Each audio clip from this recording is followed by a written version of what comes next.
With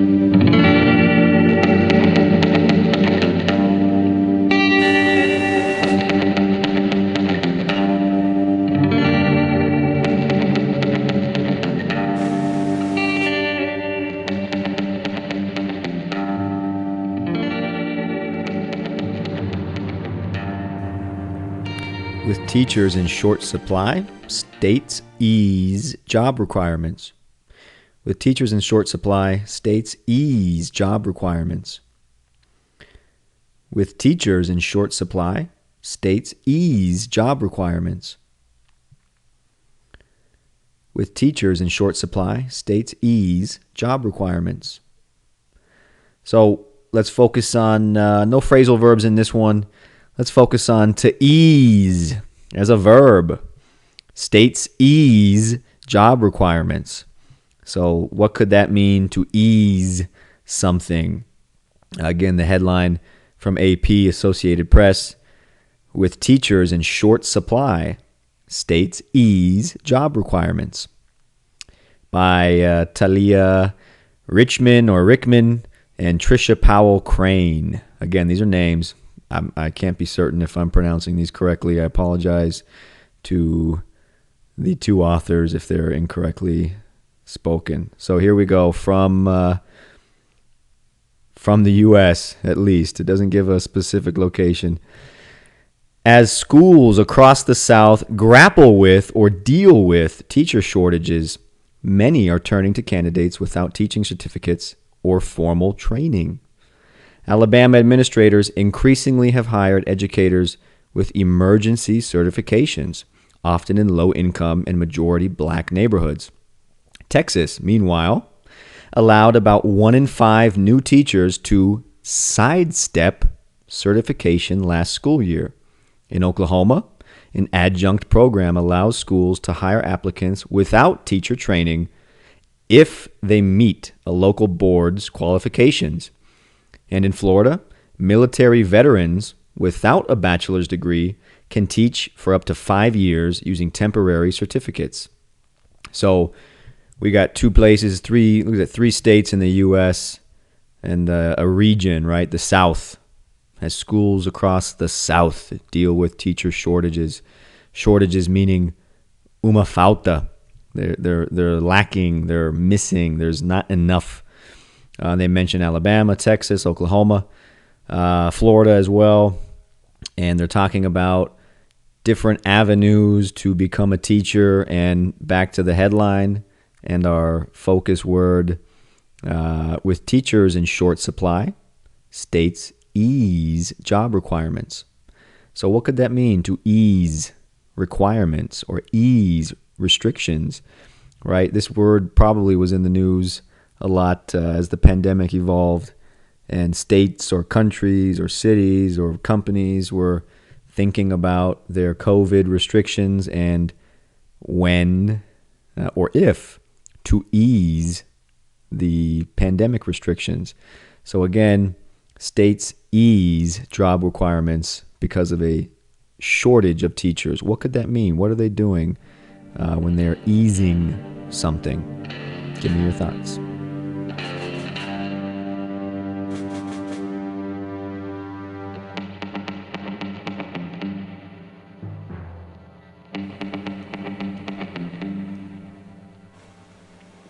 Okay, we're starting our explanatory segment where we kind of dive deeper into some of the English from the article, and then we can talk a little bit about the content and finally at least ask some questions and reflect a little bit. So the headline was, with teachers in short supply, states ease job requirements. The focus word was ease. What could that mean, to ease requirements or ease restrictions or ease standards? Ease is E-A-S-E, to ease. To relax, to be less strict, less rigid. And is this a common word? Depending on the context, right? We just went through a pandemic. I guess we're still in it, but the The peak of the pandemic is, for now, hopefully over. It's 2022. It's almost November. So, in the context of a pandemic, right, different places or jobs or governments, states or countries had different strategies and timing to ease their pandemic rules or restrictions. Or even in your building, right? If you live in Brazil in an apartment, you might have noticed different rules and easing of restrictions at different moments, like wearing your mask in the lobby, or taking the elevator with different people and from different floors of the apartment building. So each body of decision makers decided to ease the pandemic restrictions. But there is a phrasal verb, not in the headline, but there's a phrasal verb that's very common, that's much more common and practical: to ease up. To ease up. To ease up is a little bit different than to ease, right? To ease up we would use for people and emotions, where ease means relax rules generally, or to make less rigid. Ease up we would use for people to kind of relax or to not be so tense. For example, hey, you should ease up a bit. It's a nice day. Or hey, I want to ease up. What's your advice? What should I do to ease up? And that just means to relax, to chill, to not be so tense. Let's go through the other sentences that I read in the AP article. To grapple with. Let's see, where's the first sentence? As schools across the South grapple with teacher shortages, many are turning to candidates without certificates and formal training. To grapple with something. There is a synonym phrasal verb that's a bit more common. To deal with. Lidar com. To grapple with something is to kind of, manage or fight with, or try and manage. Usually we use this with problems or difficult situations or challenges. Anything that would fit in those categories, you grapple with.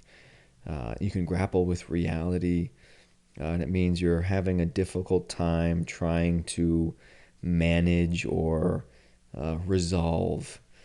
What else do we have here? To sidestep. To sidestep. This is in maybe the third sentence that I read. Texas, meanwhile, allowed about 1 in 5 new teachers to sidestep certification last year. So teachers in Texas are sidestepping, or 1 in 5 new teachers are sidestepping certification. So what could that mean, to sidestep something difficult, or to sidestep a rule or regulation or a problem? Quite simply, to step to the side, to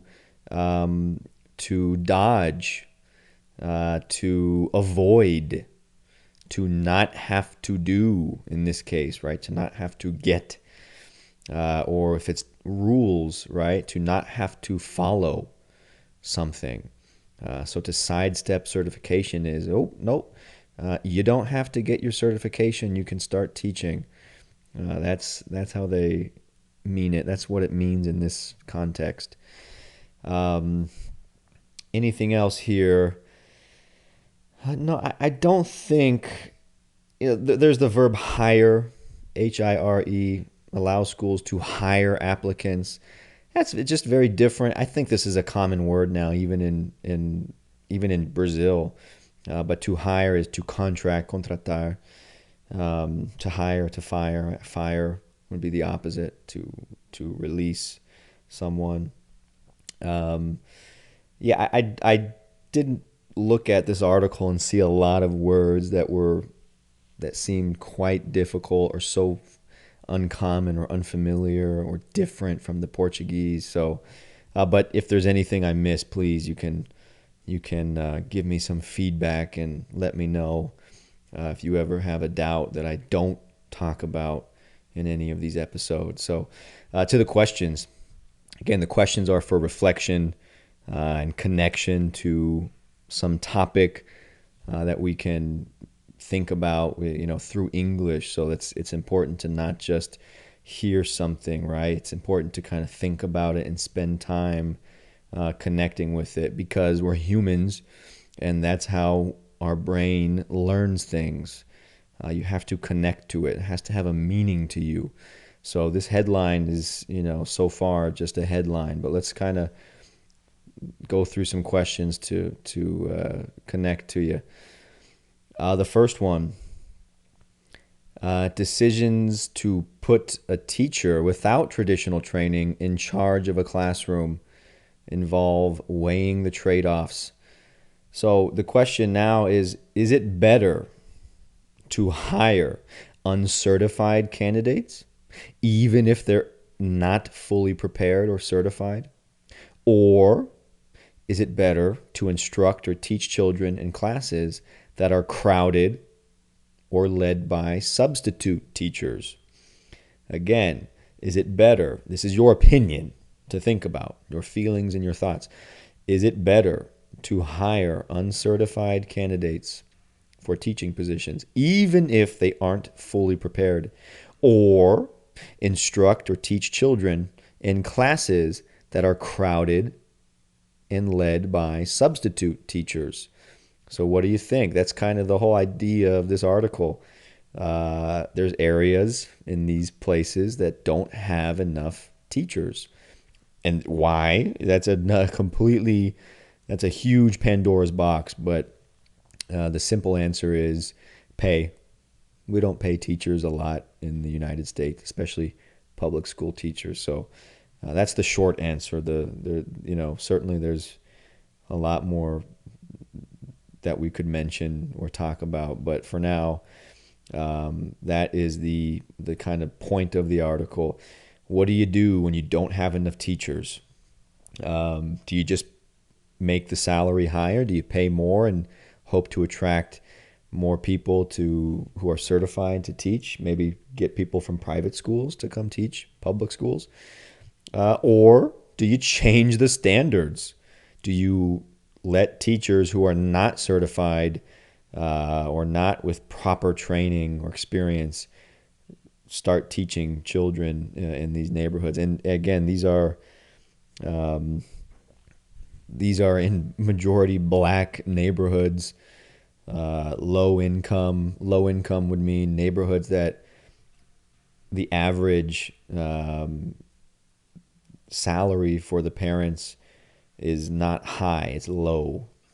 Poor. These are poor neighborhoods. So we're not talking about everyone's children. We're talking about children in neighborhoods that don't have a lot. They don't have money. They're also minority groups, right? They mention here majority black neighborhoods.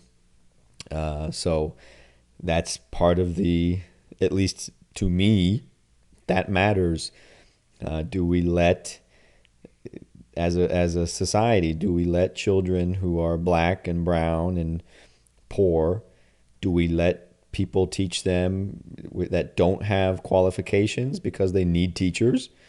What do we do? What do we do? I ask you sincerely, what do we do? Number 2, would you trust your child with a teacher that were uncertified or technically underqualified? Again, would you trust your child with a teacher that were uncertified or technically underqualified? So this is for you. This isn't a societal question. This is you. If you lived in a neighborhood and there weren't many teachers, or you lived your child was going to a school and they sent you an email saying, hey, by the way, this year, your child might be in a class with a teacher that's not certified. What would you do? How would you make sense of that? Is that okay? Do you go, oh, I understand that we live in a neighborhood where there's not enough teachers or we don't pay them enough, and yeah, no problem. Well, I'm fine with that. Or would you go, wait a minute, I don't care about the reasons. This is not okay. My child doesn't deserve that. They deserve a qualified and certified teacher. So this is a personal question. Would you trust your child with a teacher that were uncertified or technically underqualified? Our next question. Should we allow neighborhoods with more poverty to send their children to schools with lower standards than rich neighborhoods? So again, this is kind of an extension of the first question. Should we allow neighborhoods with more poverty or poor neighborhoods to send their children to schools with lower standards than rich neighborhoods? Maybe this already happens, right? Qualified or underqualified. How do we, as a group of people, this is not individual, this is as a group, should we just be okay with different neighborhoods having different qualities of education? Or is that something that we should be focusing money and time and people should be talking about in elections? Is this something that you would vote for, right? If a candidate is talking about this or not talking about this, would that affect your vote, even if it's not your child, right? Maybe you don't live in a poor neighborhood. Is this an issue or a topic that is important to you? Should we allow neighborhoods with more poverty or poor neighborhoods, should we allow them to send their children to schools with lower standards or bad quality education compared to rich neighborhoods? Our next question, this is more towards solutions.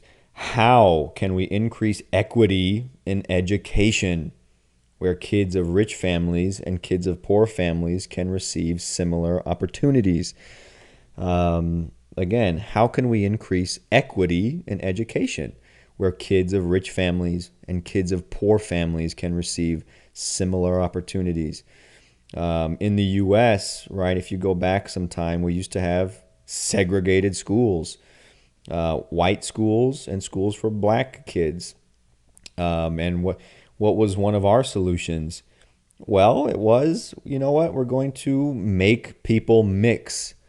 Why? Well, because we eventually were honest enough to say, yeah, separate education is not equal. Why would that be? Well, because generally the white kids have nicer schools. And why is that? Because they have more money and more income and more expensive property to pay for their public schools. So they have nicer schools and better facilities even. Not even the education, just the school itself, the facilities were better. And so the doctrine or the mentality there was no. Separate is not equal, so we have to mix, even if people don't want to. And so here, same idea. What are the solutions here? How do we do this? How do we distribute education better to all kids? What are your thoughts? Our last question, completely separate from education, right? This is actually about the phrasal verb ease up. When did you and your family or friends ease up on the pandemic restrictions? When did you and your family ease up on the pandemic restrictions? When did you stop wearing masks at family parties? Or maybe you didn't. When did you stop? Or I play basketball. When did you stop going to the park in a mask? In your building, when did you stop wearing a mask? When did you finally get comfortable taking an elevator with other people? So again, the question, when did you or your family ease up on the pandemic restrictions? So please send me your thoughts. You can make a video and practice speaking. You can send me an audio somehow. I'm not quite sure how that works. Maybe you know more than I do. Send me an audio. You can email. You can write. You can ignore the questions. You can think about them and never respond. But please, if you have the desire to practice, not just listening like in these episodes, but speaking and responding to topics and questions, please find me, send me something.